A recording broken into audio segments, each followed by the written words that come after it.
Innal hamdalillah nahmaduhu wa nasta'inuhu wa nastaghfiruh wa na'udzu billahi min syururi anfusina wa min sayyiati a'malina may yahdihillahu fala mudhillalah wa may yudlil fala hadiyalah wa asyhadu an la ilaha illallah wahdahu la syarikalah wa asyhadu anna Muhammadan abduhu wa rasuluh, amma ba'd. Alhamdulillah, pada kesempatan hari ini, hari Senin 25 Desember 2023, Ba'dal Asr di Ma'had Muqbil Al-Wadi'i, kita lanjutkan kajian di Fakultas Ilmil Hadis dalam pembahasan kitab Sahih Al-Bukhari dari Kitab Tauhid, yang mana kita masuk kepada hadis nomor 6952. Maka sebelum itu dipersilahkan kepada ikhwah untuk mentasmi al-matan. Barakallahu fikum. Bismillahirrahmanirrahim. Bukhari rahimahullah. Haddatsana Abu Yaman akhbarana Syu'aib haddatsana Abu Zinad an al-A'raj an Abi Hurairah radhiyallahu anhu qala Allahu ana 'inda dhanni 'abdi bi.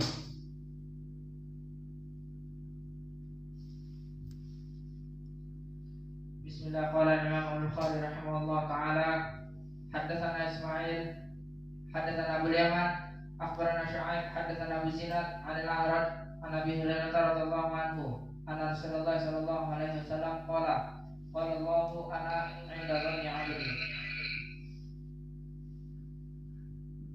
Bismillah. Qala Imam Bukhari rahimahullah ta'ala haddatsana Abu Yaman akhbarana Syu'aib haddatsana Abu Zinad an al-A'raj an Abi Hurairah radhiyallahu anhu anna Rasulullah sallallahu alaihi wasallam qala Allahu ana 'inda dhanni 'abdi bi.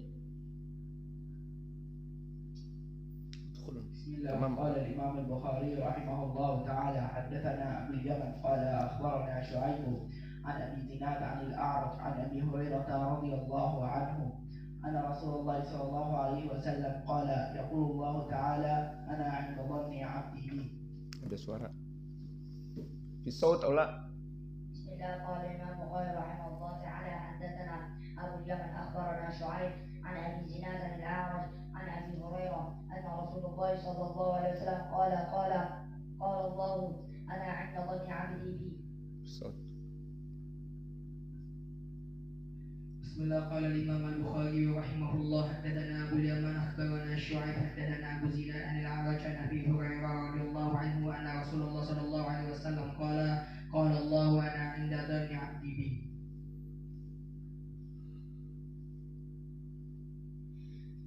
قال الإمام البخاري رحمه الله تعالى حدثنا أبو اليمن أخبرنا شعيب حدثنا أبو زناد عن الأعرج عن أبي هريرة أن رسول الله صلى الله عليه وسلم قال الله أنا عندي ظني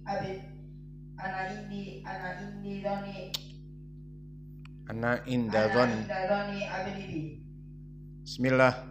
Yang belum tasmi setelah pelajaran. Bismillah, alhamdulillah, wassalatu wassalamu ala rasulillah wa ala alihi wa sahbihi wa man walah, wa ashhadu an la ilaha illallah wahdahu la syarikalah, wa ashhadu anna Muhammadan abduhu wa rasuluh, amma ba'd. Qala al-Imamul Bukhari rahimahullahu ta'ala haddatsana Ismailu haddatsani Malik an Abi Zinad anil A'raj an Abi Hurairah anna Rasulullah sallallahu alaihi wa ala alihi wasallam qala rajulun lam ya'mal khairan qat fa idza mata faharriquhu wa dharu nisfahu fil bar wa nisfahu fil bahr fa wallah la in qadarallahu alaihi la yu'adzibannahu 'adzaban la yu'adzibuhu ahadan minal alamin. Fa amarallahu al-bahra fajama'a ma fihi wa amara al-barra fajama'a ma fihi. Tsumma qala lima fa'alta? Qala min khasyatik. wa anta a'lamu faghafara lahu. Maka makna dari hadis ini sebelum kita masuk kepada ilmu rijal, bahwa di dalam hadis ini hadis Israiliyat, maknanya kisah tentang Bani Israel terdahulu. Dan permasalahan kisah dari Bani Israel kita tidak mendustakan dan tidak kita mengambilnya kecuali jika datang dari Nabi Muhammad sallallahu alaihi wa ala alihi wasallam seperti hadis ini, maka kita mengambilnya. Karena syariat mereka berbeda dengan syariat kita.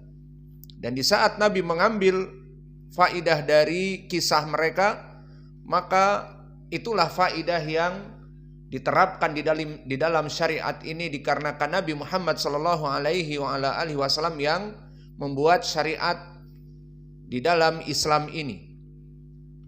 Maka makna dari hadis an Abi Hurairah, dari Abi Hurairah, bahwa Nabi Muhammad sallallahu alaihi wa ala alihi wasallam bersabda, qala rajulun lam ya'mal khairan qat.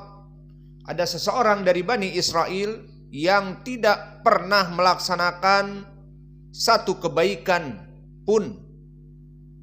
Faida mata, dan kemudian jika dia mati, dia berpesan pada keluarganya. Faida mata faharrikuhu wadaru nisfahu fil bar wa nisfahu fil bahr. Bahwa jika dia meninggal dunia nanti agar dibakar jasadnya. Kemudian yang tersisa hanya debu perapian. Kemudian debu perapian ini dari hasil pembakaran tulang, daging, dan otot, agar ditaburkan abunya tersebut setengah di darat dan setengah di lautan. Maka ini yang dia perintahkan kepada keluarganya dari orang Bani Israel ini. Maka disebutkan fawallah la in qadarallahu alaihi la yu'adzibahu adaban la yu'adzibuhu ahadun. Maka dikatakan, demi Allah, seandainya Allah menghendaki, niscaya dia akan mengadabnya dengan adab yang belum pernah ditimpakan kepada seorang pun dari penghuni alam raya ini. Fa'amarallahu al-bahra fajama'a ma fihi.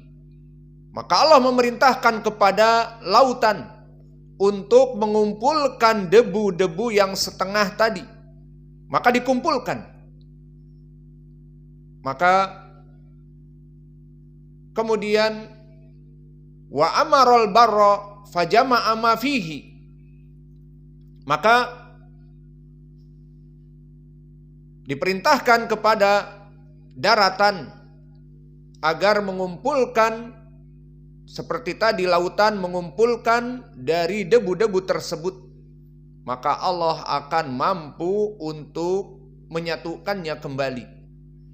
Summa qala, dan ini poin pendalilan hadis, summa qala, kemudian Allah berkata, lima fa'alta, kenapa kamu melaksanakan yang demikian? Wahai orang dari Bani Israel, kamu tidak mempunyai kebaikan sedikit pun, kemudian memerintahkan kepada keluarga kamu untuk membakar jasadmu dan debunya ditebarkan di lautan dan di daratan. Lima fa'alta, kenapa engkau melaksanakan yang demikian? Qala min khasyatik, maka aku takut atas adab kamu wahai Allah. Maka dia menjadikan dirinya dibakar dan debunya dibuang ke lautan dan ke daratan setengah-setengah.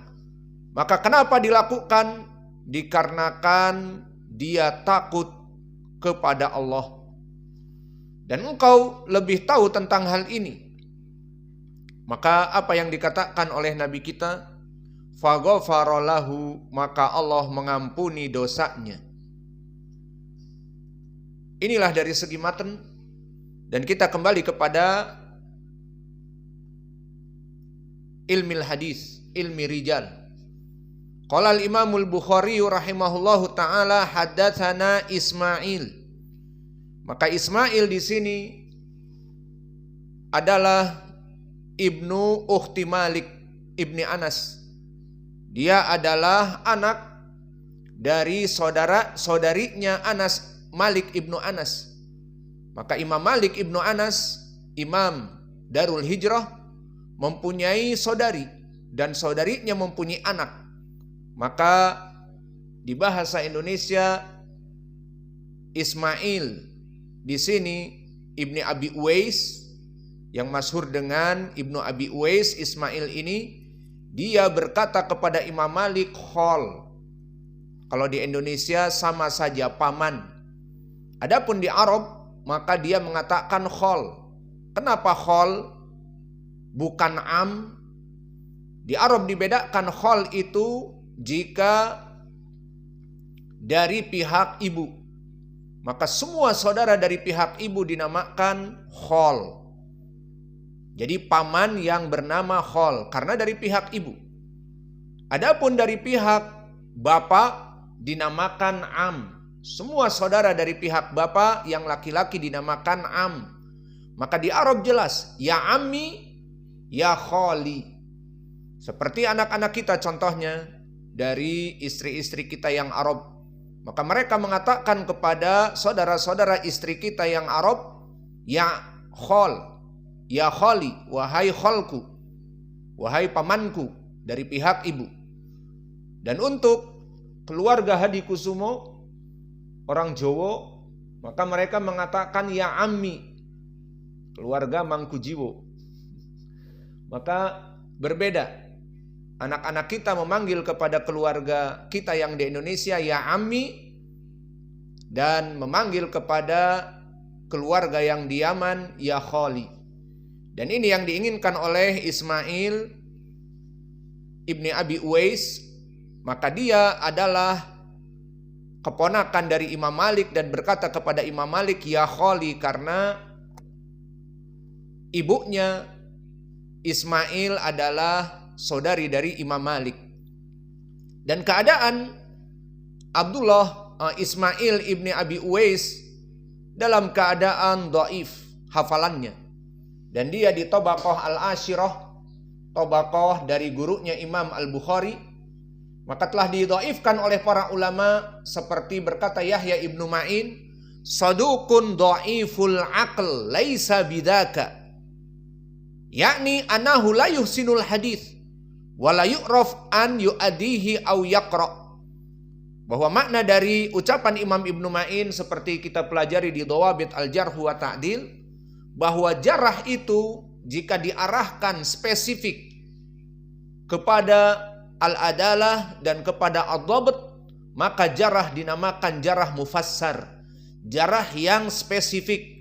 Seperti di sini dia saduq, maknanya saduq dari segi agamanya, bukan pembohong. Dan akhlaknya baik, bukan orang yang fasik. Namun disebutkan dhaiful aql laisa bidzak, hada jarh khas fi mada fi dhabtihi lianna yarji ilal adalah wa dhabt. Al adalah hada saduq tamam, agamanya bagus Ismail, namun hafalannya rusak. Maka seorang rawi tidak diterima jika hafalannya rusak. Bagaimana dia akan meriwayatkan hadis-hadis dari Nabi padahal hafalannya rusak? Maka di sini pendalilan bahwa Ismail rawi yang dhaif. Dan selain itu dikuatkan oleh Abu Hatim Ar-Razi. Dia mengatakan mahalluhu sidq. Ini pujian kepada agamanya, akhlaknya. Dia orang yang baik. Wa kana mughaffala. Dan kalimat mughaffal kembali kepada akalnya. Bahwa akalnya itu mughaffal. Dia itu tertutup akalnya. Dan begitu pun berkata Imam An-Nasai dhaif. Dan di tempat yang lain mengatakan laisa bithiqah min ghairi kitabihi. Bahwa kitab hafalannya tidak dipercaya. Maka ini pun dhaif. Maknanya kalimat dhaif secara mutlak dia lemah hadisnya. Maka 3 ulama yang menjarah Ismail. Maka kalau begitu bagaimana kedudukan dia kedudukan dia adalah dhaif.